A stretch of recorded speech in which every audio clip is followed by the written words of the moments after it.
Friends, good morning. देखिए, पिछले video में हमने चैप्टर 3 को कंप्लीट किया था।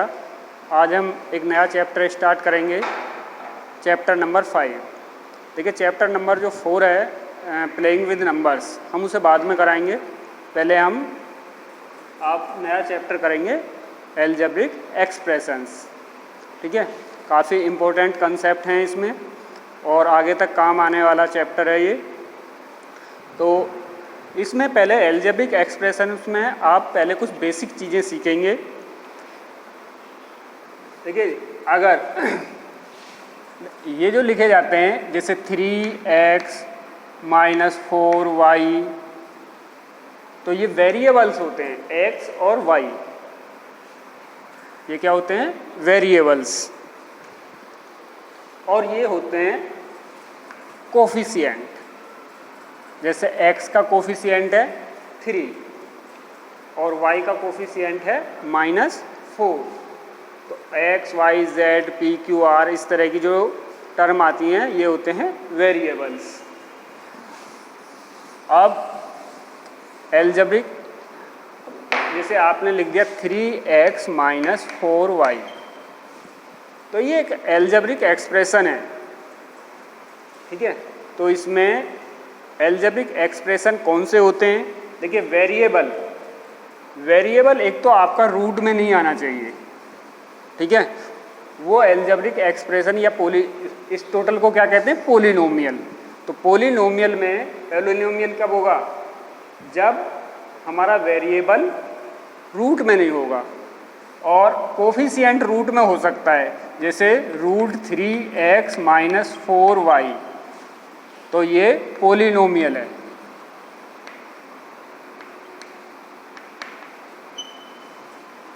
ठीक है, अगर ये है 3√x - 4y, तो ये पोलिनोमियल नहीं है।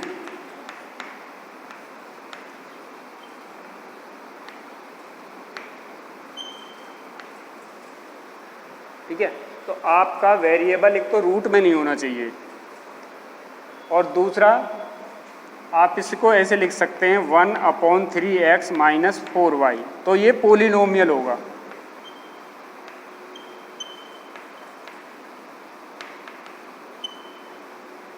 अगर ये लिखा है 3/x - 4y, तो ये पोलिनोमियल नहीं होगा। देखिए, इस तरह की जो टर्म्स होती हैं, अगर सिंगल टर्म है तो वो होगी मोनोमियल। जैसे आपका 3x है तो ये है मोनोमियल।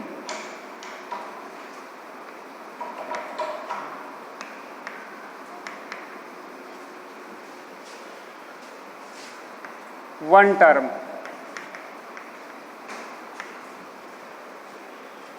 अब हम लिख दें 3x + y, तो ये दो टर्म हो गई, तो ये होगी बायोनोमियल।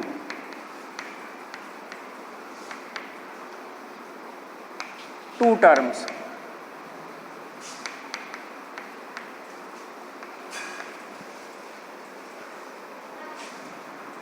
देखिए, ऐसे लिख दें हम 5x - 3y + 2z, तो ये हो जाएगी ट्राइनोमियल।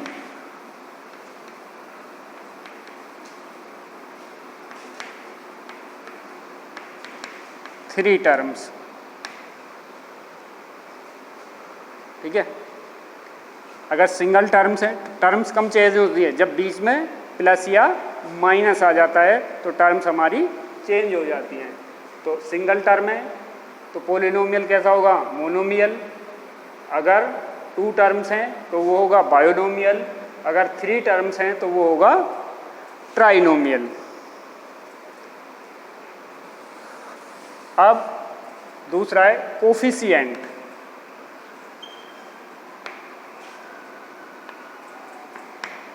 जैसे इसमें इक्वेशन 3 में हम देखते हैं x का कोफिशिएंट क्या है? 5, y का कोफिशिएंट है -3 और z का कोफिशिएंट है 2। ठीक है, तो कोफिशिएंट डेसिमल में भी हो सकता है, जैसे 1.5x प्लस वाई। तो ये कोफिशिएंट डेसिमल में भी हो सकता है, ये फ्रैक्शन में भी हो सकता है, जैसे 3/2x माइनस वाई। तो कोई भी कोफिशिएंट एक नेचुरल नंबर हो सकता है, कोई इंटीजर हो सकता है, नेगेटिव नंबर हो सकता है, डेसिमल में भी हो सकता है, और फ्रैक्शन में भी हो सकता है, और रूट में भी हो सकता है, √3x प्लस 2y। ओके।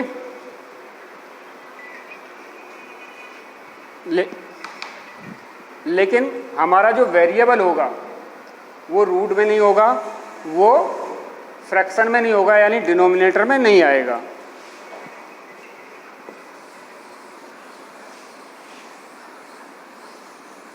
अब नेक्स्ट जो बेसिक चीज़ें हैं वो है डिग्री। जैसे आपका लिखा है 2x प्लस वाई, तो या आपका 2x प्लस 3, पहले कांस्टेंट और देखिए जिसके साथ कोई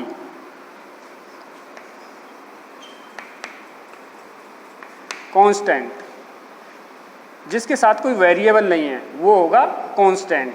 तो कांस्टेंट क्या है इसमें? 3 या 5x माइनस 1/3।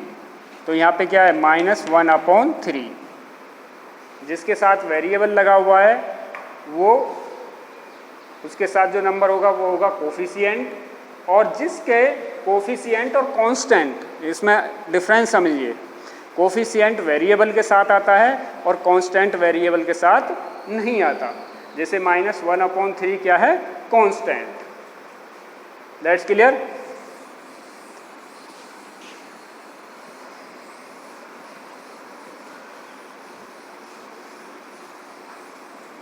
अब दूसरा है पॉलिनोमियल की डिग्री। जैसे आपका 3x² माइनस 4x प्लस 5। तो इसमें आपसे कई चीज़ें पूछी जा सकती हैं। Degree of this polynomial, coefficient of x², coefficient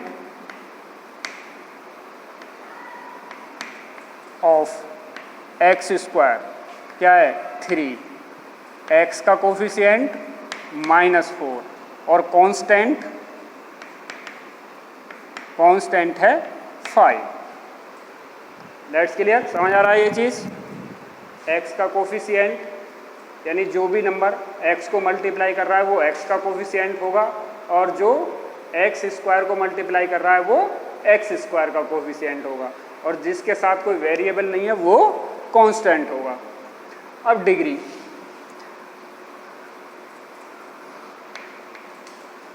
polynomial की एक डिग्री होती है। देखिए वेरिएबल की जो मैक्सिमम डिग्री होती है, वेरिएबल की जो मैक्सिमम डिग्री होती है वही उस पॉलिनोमियल की डिग्री होती है।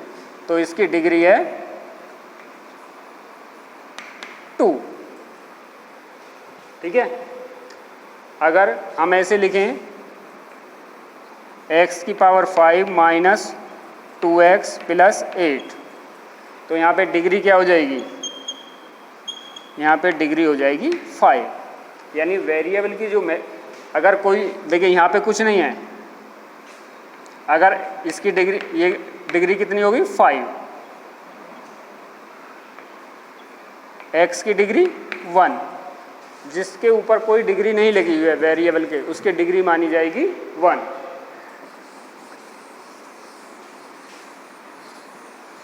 अब डिग्री में भी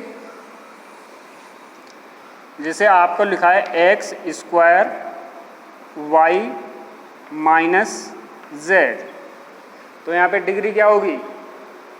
डिग्री 2 नहीं होगी, मल्टीप्लाई में डिग्री। देखिए x और y ये अलग टर्म नहीं है, ये एक ही टर्म है, तो यहाँ पे डिग्री होगी 3। अलग टर्म कब होगी? जब ये x² प्लस y या x² माइनस y होता। ठीक है। ये दो अलग टर्म हैं, ये बायोनोमियल हैं और ये एक्स स्क्वायर वाई, ये एक मोनोमियल टर्म है।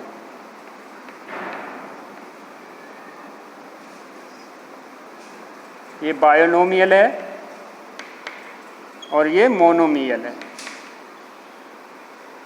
आप इसमें और किसी कोफिशिएंट से भी मल्टीप्लाई कर देंगे 5/3 तो भी ये मोनोमियल ही है। ठीक है, किसी वेरिएबल में कुछ भी आप मल्टीप्लाई कर देंगे तो वो मोनोमियल टर्म ही रहेगी। और वो बायोनोमियल कब बनेगी? जब उसके साथ कोई दूसरी टर्म ऐड या सबट्रैक्ट करेंगे। ठीक है, तो आप ये बेसिक चीज़ें थी एल्जेब्रिक एक्सप्रेशन में वेरिएबल के कोफिशिएंट, कांस्टेंट और डिग्री। अब आप ओपन कीजिए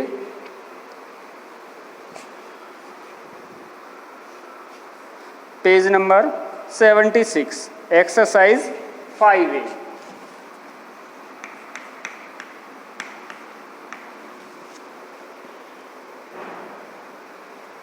तो आपको बताना है answer the following expression is a polynomial और नॉट।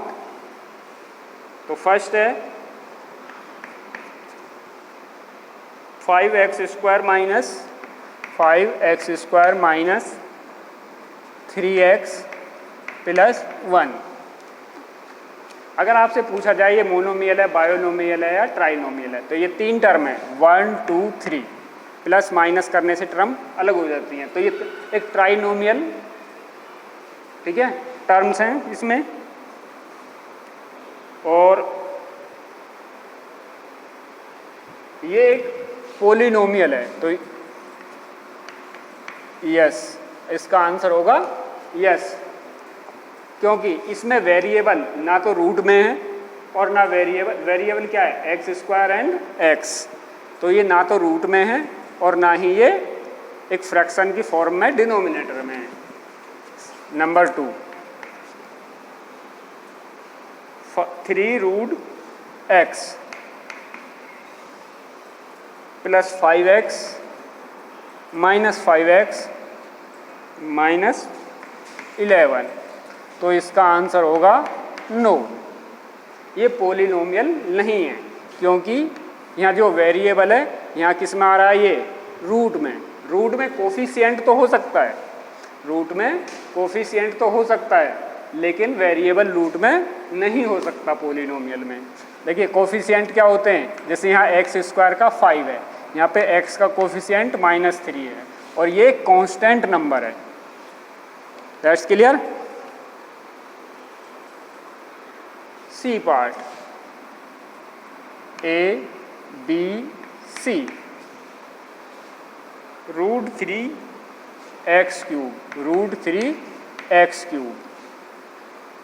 प्लस 8। तो इसका आंसर होगा यस, क्योंकि आपका जो कोफिशिएंट है x की पावर 3 का कोफिशिएंट है √3, तो कोफिशिएंट रूट में हो सकता है लेकिन वेरिएबल रूट में नहीं हो सकता, तो ये पॉलिनोमियल होगा। D 2m power -1 plus m plus 1। देखिए, और साथ में ये भी ध्यान रखिए जो वेरिएबल की पावर है वो माइनस में नहीं हो सकती, क्योंकि इसका मीन्स क्या हो जाएगा? 2/m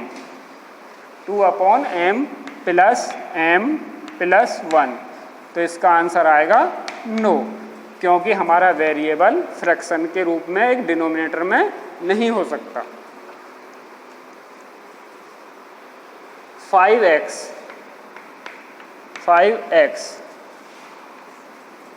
ये होगा यस।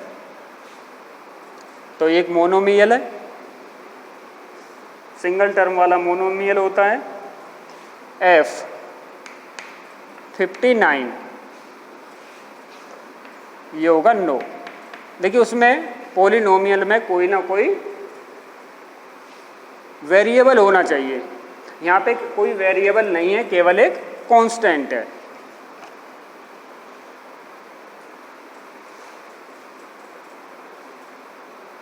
जी x/2 + 3। तो इसका आंसर होगा यस, क्योंकि x का कोफिशिएंट क्या है, इसको ऐसे लिख सकते हैं 1/2x + 3। तो x का कोफिशिएंट है 1/2 और कोफिशिएंट फ्रैक्शन में हो सकता है। अब नेक्स्ट है h।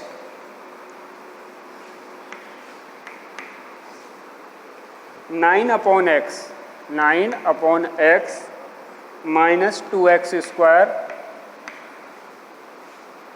+ 13। तो इसका आंसर भी क्या आएगा, नो, क्योंकि वेरिएबल यहाँ पर हमारा क्या रहा, डिनोमिनेटर की फॉर्म में। तो डिनोमिनेटर की फॉर्म में हमारा वेरिएबल नहीं होना चाहिए। आई 3/2x + 1।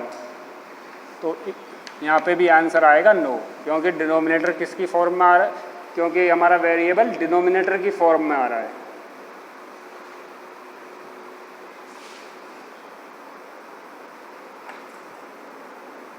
J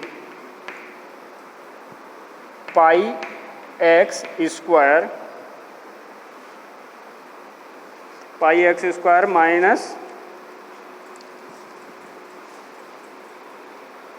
2।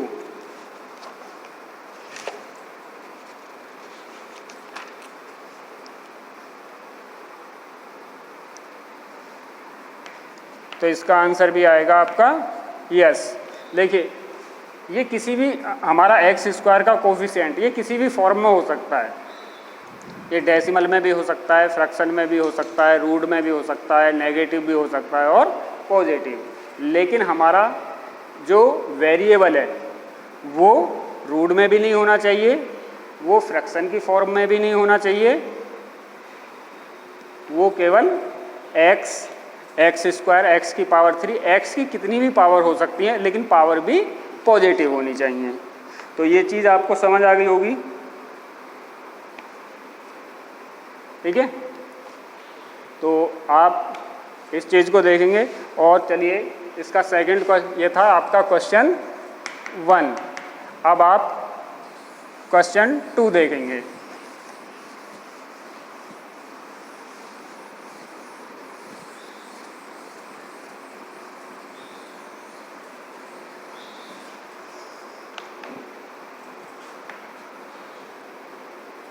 Identify the polynomial is monomial, binomial और ट्राइमोनोमियल। तो फर्स्ट है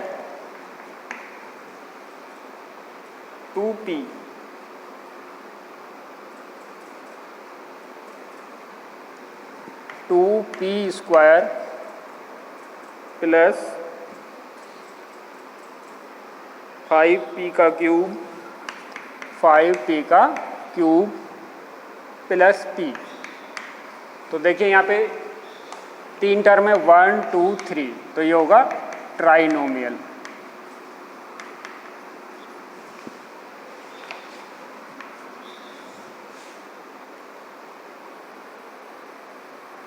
b 7a² plus 5a plus -7 a⁴। तो यहाँ पे भी 3 टर्म है, तो ये भी होगा trinomial. a², next a² minus b², 2 term है, तो ये होगा बायोनोमियल।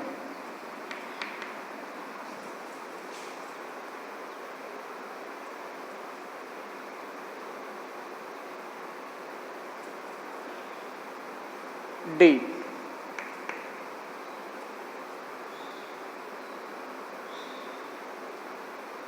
8x की पावर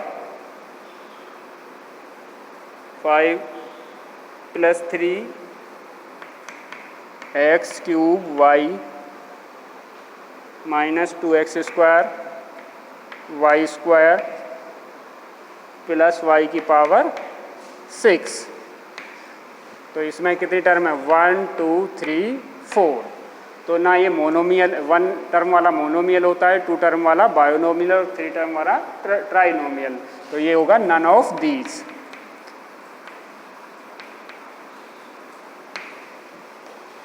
ई माइनस 18 x की पावर 6। तो ये एक ही टर्म है, ये होगा मोनोमियल। और f xy plus yz, xy plus yz plus zx। तो यहाँ 3 टर्म है, 1 2 3। तो ये होगा ट्राइनोमियल।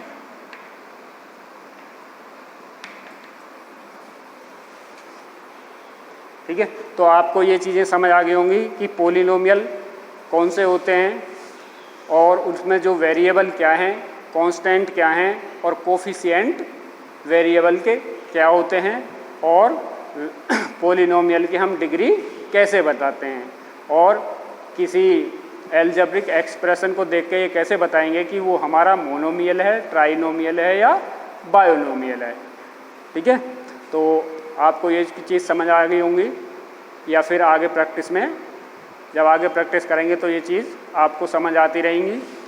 नेक्स्ट वीडियो में हम बताएंगे कि लाइक टर्म क्या होती हैं और एल्जेब्रिक एक्सप्रेशन को कैसे ऐड और सब्ट्रैक्ट करते हैं। Okay, thank you.